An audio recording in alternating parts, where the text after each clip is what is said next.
নুসরাতকে পুড়িয়ে মারার আগেই তাকে মানসিকভাবে হত্যা করে অধ্যক্ষ সিরাজ, দাবি পরিবারের। ব্যবস্থাপনা কমিটির সম্পৃক্ততার প্রমাণ পেয়েছে তদন্ত দল। সচেতনতার অভাবেই বারবার ঘটছে বড় দুর্ঘটনা। জাতীয় দুর্যোগ ব্যবস্থাপনা কাউন্সিলের সভায় প্রধানমন্ত্রী বললেন, ক্ষয়ক্ষতি কমাতে বাড়াতে হবে প্রচারণা। এবং তুরাগে নির্মাণাধীন সেতুর পিলার ভেঙে দিল বিআইডব্লিউটিএ। দুটি মিল গুড়িয়ে দেয়া হলেও আদালতের হস্তক্ষেপে ভাঙা যায়নি একই দাগে থাকা আরও দুটি স্থাপনা।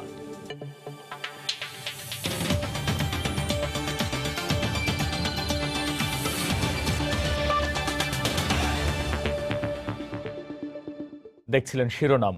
জনপদের সময়ের সঙ্গে আছি আমি গোলাম রাব্বি। ফেনীর সোনাগাজী ইসলামিয়া ফাজিল মাদ্রাসার ছাত্রী নুসরাত জাহান রাফিকে পুড়িয়ে হত্যার আগেই তাকে মানসিকভাবে মেরে ফেলা হয়েছিল। শুধু তাই নয়, গত ২৭ মার্চ মাদ্রাসার অধ্যক্ষ সিরাজের বিরুদ্ধে যৌন নিপীড়নের বিচার চাইতে গিয়ে মানসিক নির্যাতনের শিকার হয় নুসরাতের পরিবার ও সহপাঠীরা। সংশ্লিষ্টরা বলছেন, সে সময়ের থানার ওসি মোয়াজ্জেম হোসেন শুধু নুসরাতই নয়, তার দুই বান্ধবীরও ভিডিও ধারণে বাধ্য করে। পরিবারের দাবি, পুলিশ দোষীদের বিরুদ্ধে তাৎক্ষণিক ব্যবস্থা নিলে নুসরাতের এমন বেদনাদায়ক বিদায় হতো না। জুলহাস তালুকদারের ক্যামেরায় বখতিয়ার মুন্নার রিপোর্ট। গত ২৭ মার্চ সকালে নুসরাত ক্লাসে বসে সহপাঠীদের সাথে গল্প করছিল।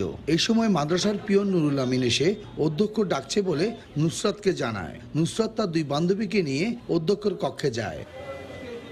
অধ্যক্ষ সিরাজ বান্ধবীদের কক্ষের বাইরে বের করে দেয়। বন্ধ কক্ষে আটকানোর ১০ মিনিট পর কাঁদতে কাঁদতে বের হয়ে বাড়ি চলে যায় নুসরাত।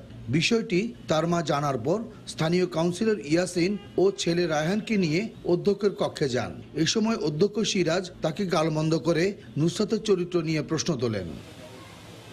বাদ অনুবাদের এক পর্যায়ে অধ্যক্ষ মাদ্রাসা পরিচালনা কমিটির সহসভাপতি রুহুল আমিনকে ফোন করলে তিনি পুলিশ নিয়ে আসেন।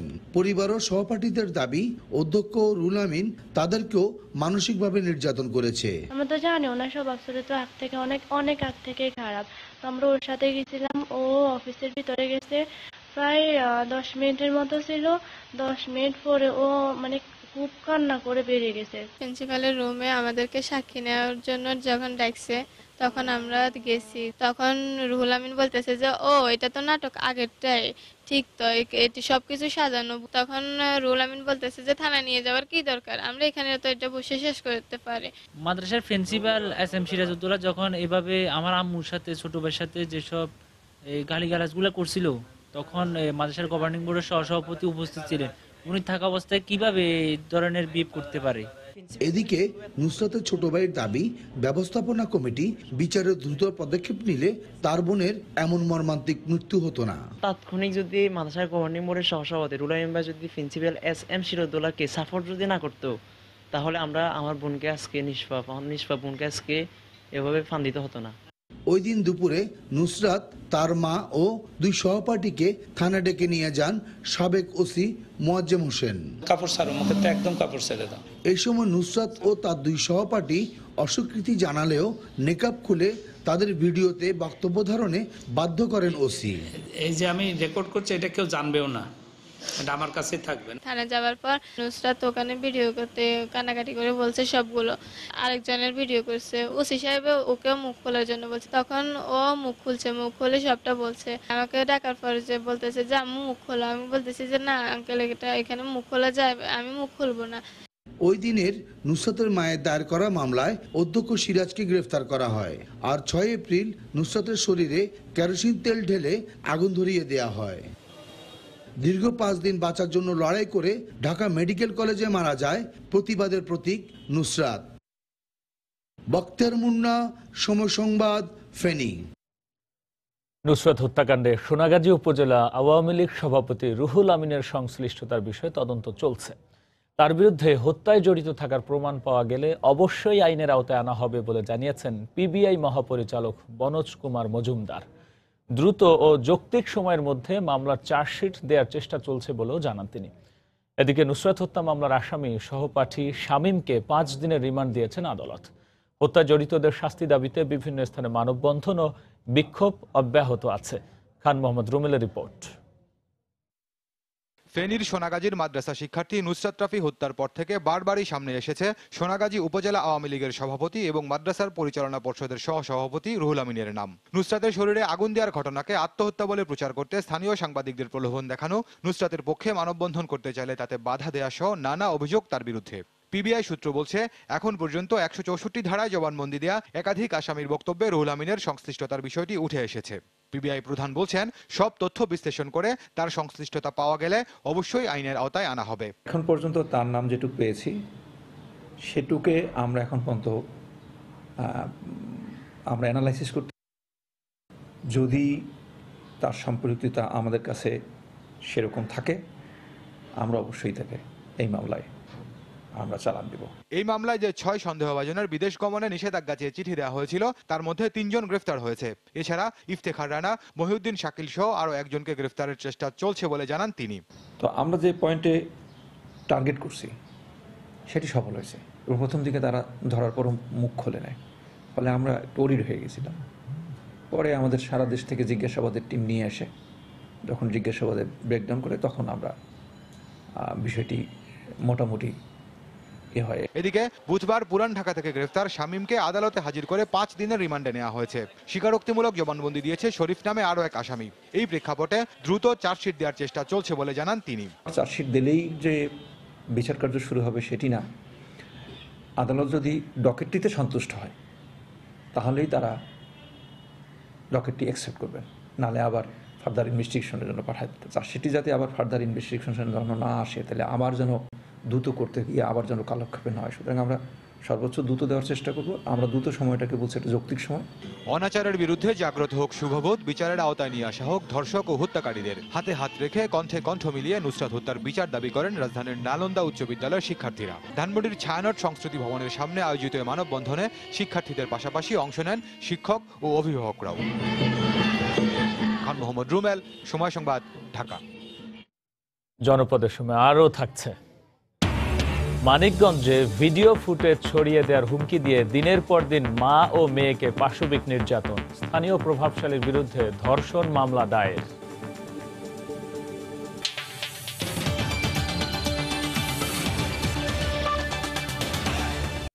নুসরাত হত্যাকাণ্ডে সোনাগাজী ইসলামিয়া ফাজিল মাদ্রাসার ব্যবস্থাপনা কমিটির কয়েকজন জড়িত ছিলেন বলে জানিয়েছেন পুলিশের তদন্ত কমিটির প্রধান ডিআইজি SM রুহুল আমিন। 2 দিন মাঠ পর্যায়ে তদন্তের পর বিকেলে সাংবাদিকদের তিনি আরও জানান, অভিযুক্ত অধ্যক্ষের অতীত ইতিহাস খারাপ থাকলেও তার বিরুদ্ধে ব্যবস্থাপনা কমিটি যথাযথ ব্যবস্থা না নেয়ায় নুসরাত হত্যার ঘটনা ঘটেছে। তার ভিতর গভর্নিং বডির সদস্য আছে, কাউন্সিলর এবং গভর্নিং বডির সদস্য এরকম আছে। কাজেই যাদের ইনভলভমেন্ট পাওয়া যাচ্ছে, যিনি জড়িত থাকুন, তিনি যেই হন, যে দলেরই হন, যত ক্ষমতাশালী হন, তার বিরুদ্ধে ব্যবস্থা নেওয়া হবে, এটা নিশ্চিত। মূল অপরাধীকে গ্রেপ্তার করেছে। ওনার ত্রুটি বিচ্যুতি কিছু ছিল বলেই প্রতীয়মান হচ্ছে। আমাদের অনুসন্ধান শেষে ওনার ত্রুটি বিচ্যুতি যা কিছু পাওয়া যাবে সবকিছুই আমাদের আওতায় আসবে। ফেনীর মাদ্রাসার ছাত্রী নুসরাত জাহান রাফিকে আগুনে পুড়িয়ে হত্যার ঘটনায় ফেনী সহ সারা দেশে বিক্ষোভ অব্যাহত আছে। নুসরাতের মৃত্যুর পর থেকেই অধ্যক্ষ ও ব্যবস্থাপনা কমিটির বিরুদ্ধে উঠে আসছে নানা অভিযোগ। এ বিষয়ে কথা বলতে ফেনী আদালত চত্বর থেকে যোগ দিয়েছেন রিপোর্টার বখতিয়ার মুন্না। সরাসরি চলে যাচ্ছে তার কাছে। মুন্না। হ্যাঁ রাব্বি, আমি দর্শকদেরকে জানাতে চাই, আসলে গত 6 তারিখ থেকে আমরা নুসরাতের যে অগ্নিদগ্ধের ঘটনা থেকে শুরু করে আজ 12 দিন পর্যন্ত আমরা এই বিষয়টি নিয়ে মাঠে রয়েছি এবং একের পর এক রিপোর্ট করে যাচ্ছি। অনেক মানুষের সাথে এর মধ্যে আমরা কথা বলেছি। আমরা এখন সর্বশেষ আমাদের কাছে যেটা মনে হয়েছে সেটা হচ্ছে যে এই মধ্যে আমরা যেটা মাঠে উঠে এসেছে যে এখানকার যে মাদ্রাসার পরিচালনা যে একটা কমিটি রয়েছে, কমিটির মধ্যেও কিন্তু অনেকেই ইনভলভ আছেন। এর মধ্যে কমিটির একজনকে, মাকসুদ আলম কাউন্সিলর, তাকে গ্রেফতার করা হয়েছে। এর মধ্যে 164 ধারা জবানবন্দিতে নুরুদ্দিন এবং শামীম তাদের যে দিয়েছে, তাদের বক্তব্যের ভিতরে কিন্তু ওখানকার মাদ্রাসা কমিটির সহসভাপতি যিনি আছেন রুহুল আমিন, তার বক্তব্যটাও কিন্তু চলে এসছে জড়িত থাকার বিষয়টা। তো তাহলে আসলে সব বিষয় মিলে এই ম্যানেজিং কমিটি কতটুকু নিরাপদ এখন সামনে, তো এই বিষয়গুলো নিয়ে আসলে আমরা আমাদের এখানে অতিথি যিনি আছেন, অতিথির সাথে আমরা কথা বলছি। আমাদের মোসাদ্দেক আলী, আপনার কাছে আমি জানতে চাই, আপনি তো একজন শিক্ষক নেতা, তো তাহলে সেই ক্ষেত্রে ম্যানেজিং কমিটি এখানে তাকে যে নিরাপদ বলে আপনি মনে করছেন কিনা? এটা মোটেই এই ম্যানেজিং কমিটি নিরাপদ নয়, যেহেতু একটি মেয়ে শ্লীলতা হানি থেকে অগ্নিসংযোগে হত্যা পর্যন্ত সময়কালে যে ম্যানেজিং কমিটি জড়িয়ে যাওয়ার সমূহ সম্ভাবনা রয়েছে, তথ্য আসছে, বস্তুনিষ্ঠতা আসছে।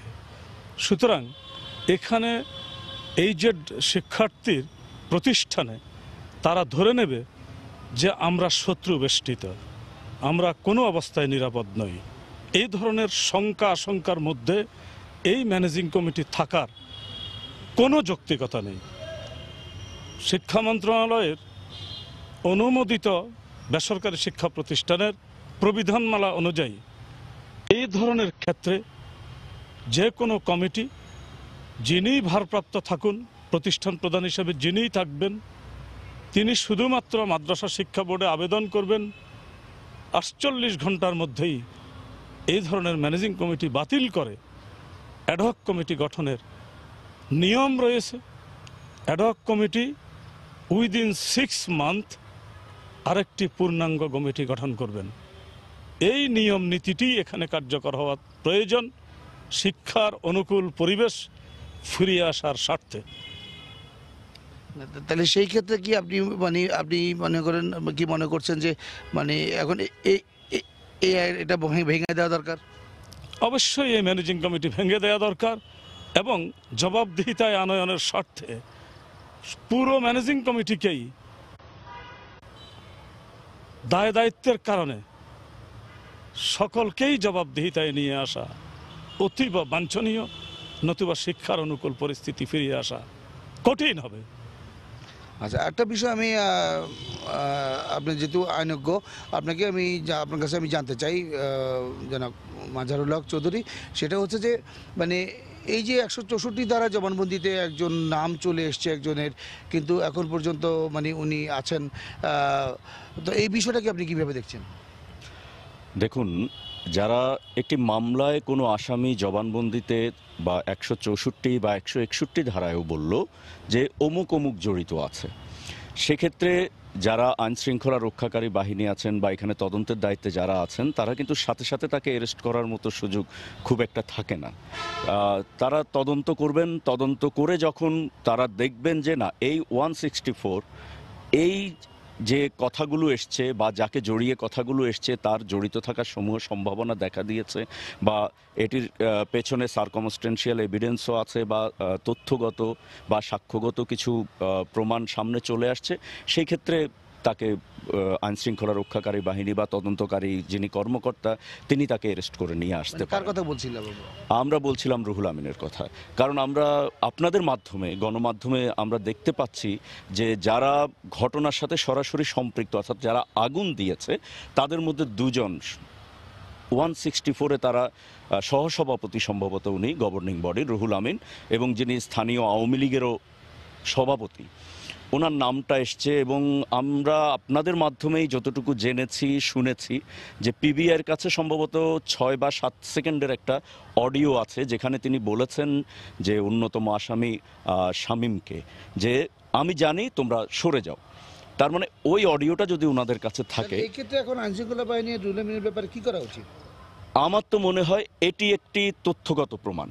এই তথ্যগত প্রমাণটি যেহেতু পিবিআইয়ের কাছে আছে, তারা আমার মনে হয় যে এখন আইনতই তাকে অ্যারেস্ট করে নিয়ে আসতে পারেন এবং জিজ্ঞাসাবাদের মুখোমুখি করতে পারেন। এখন কেন করছেন না এটা আমরা ঠিক বুঝতে পারছি না।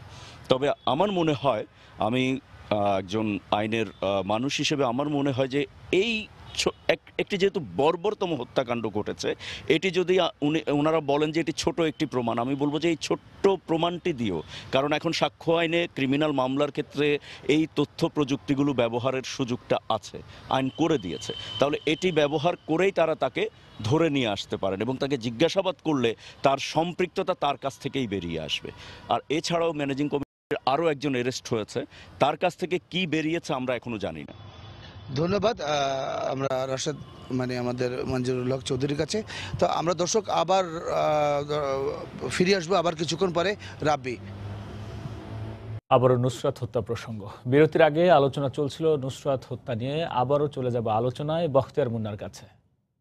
আমরা নুসরাতের ইস্যুতে আমরা এখন একটা যে বিষয় নিয়ে আসতে চাই, সেটা হচ্ছে যে সোনাগাজী মডেল থানার ভারপ্রাপ্ত কর্মকর্তা মোয়াজ্জেম হোসেনের যে ভূমিকা ছিল হত্যার কাণ্ডের পর থেকে।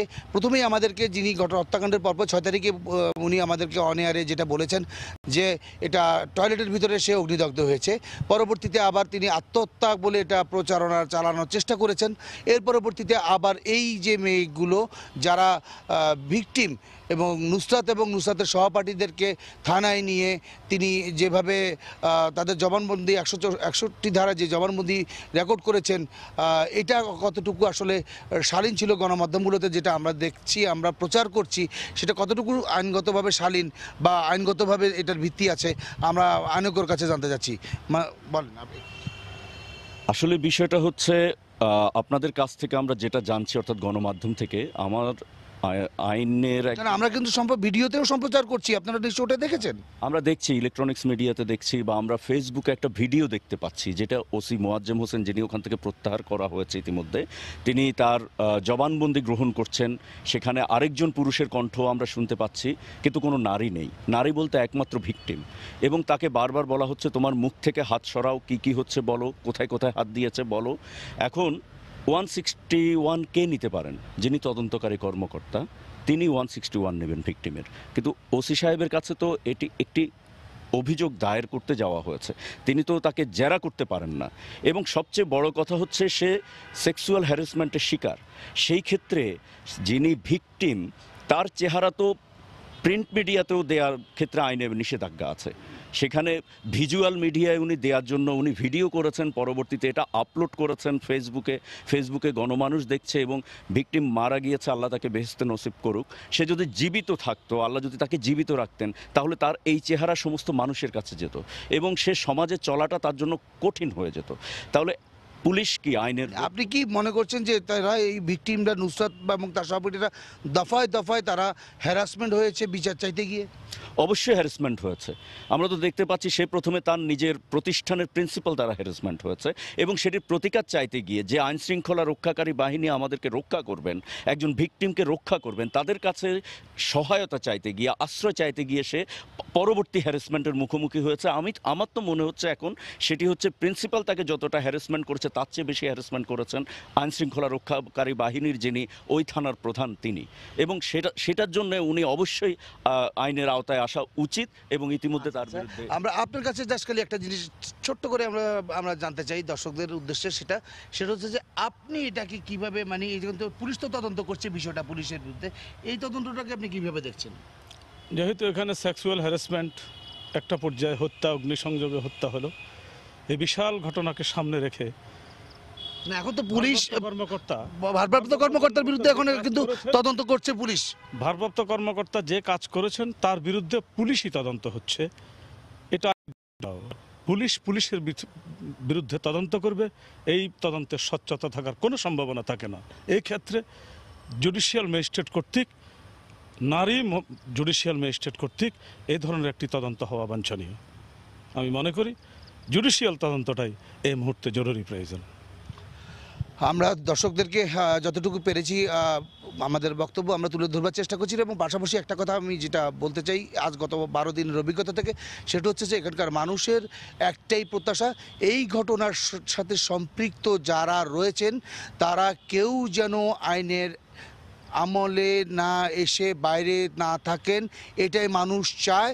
ঠিক পাশাপাশি কোনো নিরপরাধ লোক এতে যেন ক্ষতিগ্রস্ত না হয়, সেই বিবেচনায় আমরা চাই যে এটার সুষ্ঠু এবং সুন্দর এবং দৃষ্টান্তমূলক একটা শাস্তি সবাই চায়, যেটা থেকে এই দেশের মানুষ যে এই ধরনের ঘটনা পুনরাবৃত্তি যেন না ঘটাতে পারে এবং সাহস পর্যন্ত না করতে পারে, এমনটাই কিন্তু প্রত্যাশা করছে সবাই ফেনীর মানুষ, এবং আমি মনে করি সারা দেশের মানুষ।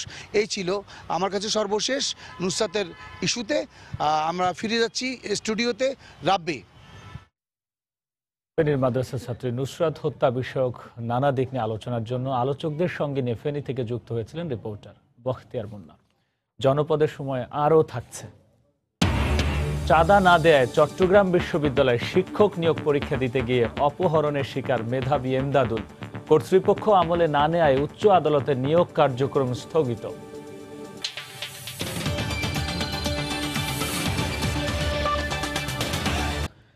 দুর্যোগ দুর্ঘটনায় মানুষের সচেতনতা জরুরি উল্লেখ করে প্রধানমন্ত্রী শেখ হাসিনা বলেছেন, সচেতনতা না থাকার কারণেই বারবার অগ্নিকাণ্ডের মতো বড় বড় দুর্ঘটনা ঘটছে। সকালে প্রধানমন্ত্রীর কার্যালয়ে অনুষ্ঠিত জাতীয় দুর্যোগ ব্যবস্থাপনা কাউন্সিলের সভায় একথা বলেন শেখ হাসিনা। এ সময় দুর্যোগের ঝুঁকি প্রশমন করে ক্ষয়ক্ষতি কমানো এবং মোকাবিলায় নির্দেশনা প্রচারের তাগিদ দেন সরকার প্রধান।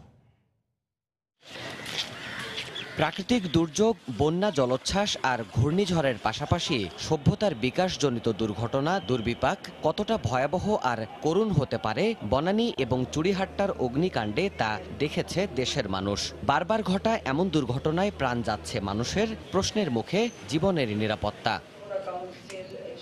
এমন বাস্তবতায় বৃহস্পতিবার সকালে প্রধানমন্ত্রীর কার্যালয়ে অনুষ্ঠিত হয় জাতীয় দুর্যোগ ব্যবস্থাপনা কাউন্সিলের সভা। প্রধানমন্ত্রীর সভাপতিত্বে এতে অংশ নেন সংশ্লিষ্ট ৪১টি সংস্থা ও বিভাগের নীতি নির্ধারকরা। সভার শুরুতেই দুর্যোগের ঝুঁকি মোকাবেলায় প্রধানমন্ত্রী দিক নির্দেশনামূলক বক্তব্য রাখেন। তিনি বলেন, সচেতনতার ঘাটতি ছিল বলেই সম্প্রতি বড় বড় দুর্ঘটনায় প্রাণহানির শিকার হয়েছে মানুষ। পুরনো ঢাকায় যে ঘটনাগুলো ঘটলো, একটা ছিল এর আগে নিমতলী, আবার কিছুদিন আগে সেখানে নানা ধরনের কেমিক্যাল রাখার কারণে দুর্ঘটনা ঘটলো। বহুতল ভবনে আগুন লাগলো। সেখানে যে জিনিসটা লক্ষণীয় ছিল যে সেখানে যারা কর্মরত ছিলেন তাদের মাঝে কোনো সচেতনতা ছিল না। সেখানে যে ফায়ার এক্সিট আছে সেটা সম্পর্কে তারা জানে না। দুর্ঘটনাগুলি যাতে না ঘটে তার জন্য কি কি ব্যবস্থা নেওয়া দরকার সেটাও আমাদেরকে চিন্তা করতে হবে, পরিকল্পনা করতে হবে। আসন্ন বর্ষা মৌসুমে যাতে বন্যায় ক্ষয়ক্ষতি নিয়ন্ত্রণে রাখা যায় সে ব্যাপারে প্রস্তুতি নেয়ার নির্দেশ দিয়ে শেখ হাসিনা বলেন, দুর্যোগের ঝুঁকি প্রশমনে মানুষকে সচেতন করে তোলার পরিকল্পনা জরুরি। সামনে কিন্তু আরেকটা সময় আসছে, বন্যার সময়। ক্ষতির পরিমাণটা কত কম হতে পারে সেটাই আমাদের ভেবে দেখতে হবে, সেভাবে ব্যবস্থা নিতে হবে। খুব ছোট আকারে কিছু দিক নির্দেশনা, এই নির্দেশনাগুলি ব্যাপকভাবে প্রচার করা দরকার। বহুতল ভবন নির্মাণে সংশ্লিষ্টদের আরও সতর্কতা অবলম্বনের আহ্বান জানান সরকার প্রধান। তিনি বলেন, সম্প্রতি ঘটে যাওয়া দুর্যোগ দুর্ঘটনা দক্ষতার সাথে সামাল দিয়েছে সরকার। 16 কোটি মানুষের যেখানে বসবাস, আমি জানি না কোনো পশ্চিমা দেশে যদি এরকম জনসংখ্যা হয় তারা সেটা সামাল দিতে পারবে কিনা আমার সন্দেহ আছে, পারবে না। দেবাশিস রায়, সময় সংবাদ, ঢাকা। মানিকগঞ্জে মা ও মেয়েকে ধর্ষণের অভিযোগ উঠেছে এলাকার এক ইউপি মেম্বারের ছেলের বিরুদ্ধে। এই ঘটনায় মামলা দায়েরের পর থেকেই পলাতক রয়েছেন অভিযুক্ত মোহাম্মদ আলী। নির্যাতিতা গৃহবধূ জানায়, 4 বছর আগে মানিকগঞ্জের ঘিওরের সমিল মালিক মোহাম্মদ আলী তার কাছ থেকে টাকা ধার নেয়।